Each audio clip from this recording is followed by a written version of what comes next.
Obviously a good day for your guys. Puts you in a very strong position. What's your assessment of it? Yeah, I think a good day in the end.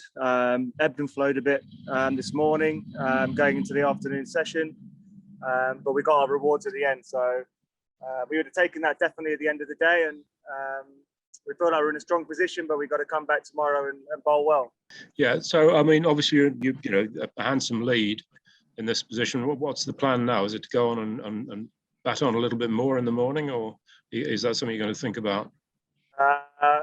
On a personal note, I hope so, but I would like to think we have enough. And 10 wickets isn't going to be easy. They've got a good batting lineup, so I'm expecting us to maybe pull the pin and have a full day tomorrow. But you never know. I can hold out hope.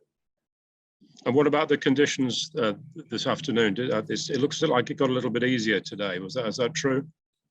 Yeah, I think so. I think we saw as well with them this morning. It gets to a certain point with the old ball where it does seem to start doing a little less. But I think as well, in fairness to them, they had no Jake Ball, and then losing Brett Hutton as well was a difficult time for them, and played in our favour. But we took our opportunity. You know, those things happen, and we put our foot on their throat, and hopefully tomorrow we can finish the game off.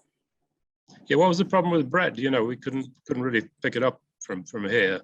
No, sorry, I have no idea. What about your own performance then? You must be happy with that.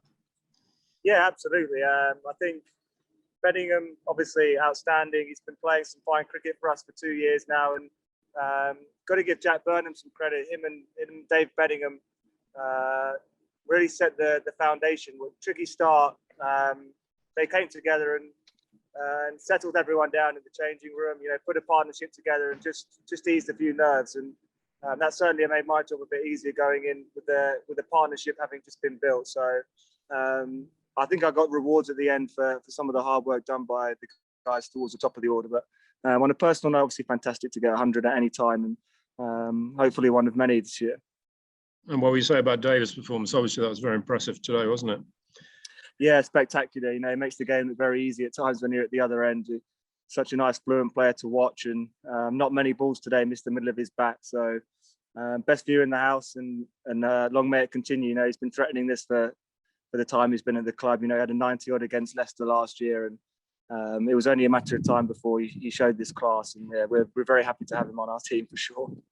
Yeah, he's certainly got a lot of quality, hasn't he? I mean, he looked outstanding. Well, in the first innings too, he played really well, didn't he? But today, obviously, outstanding.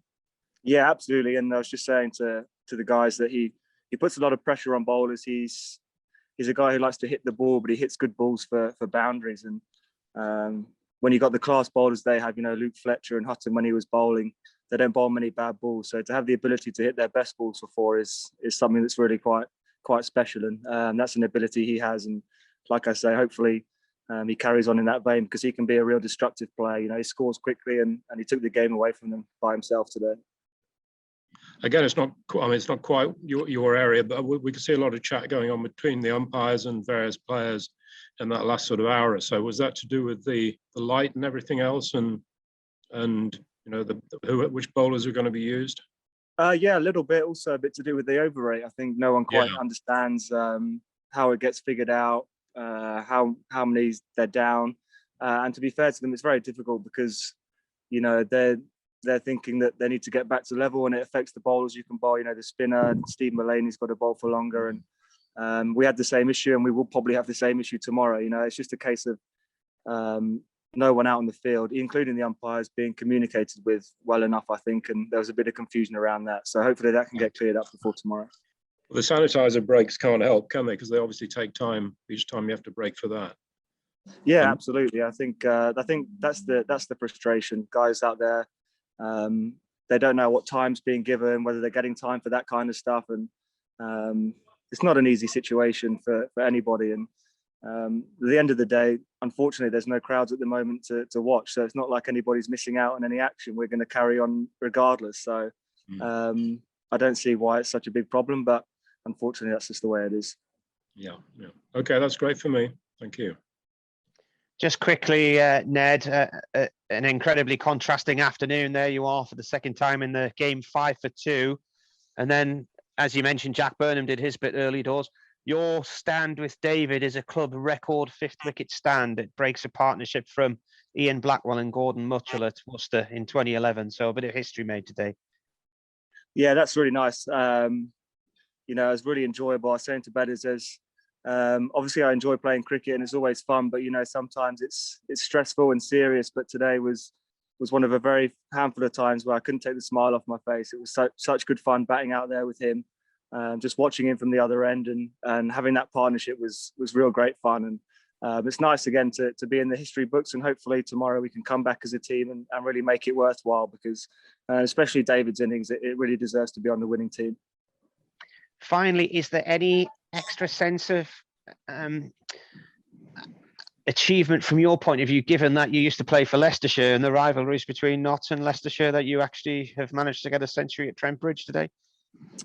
Yeah, maybe slightly. Obviously, I enjoy playing against Notts. You know, they're a good bunch of guys and a good bunch of cricketers, and they play some hard stuff out in the field, but always play it in the right way. So it's 100 that I really enjoyed. You know, against a good attack. You know, Luke Fletcher, Brett Hutton, two guys who have come a long way in their careers and are very solid, good county bowlers. And especially given the situation of the game, first game of the year, you really want to start with a win. So.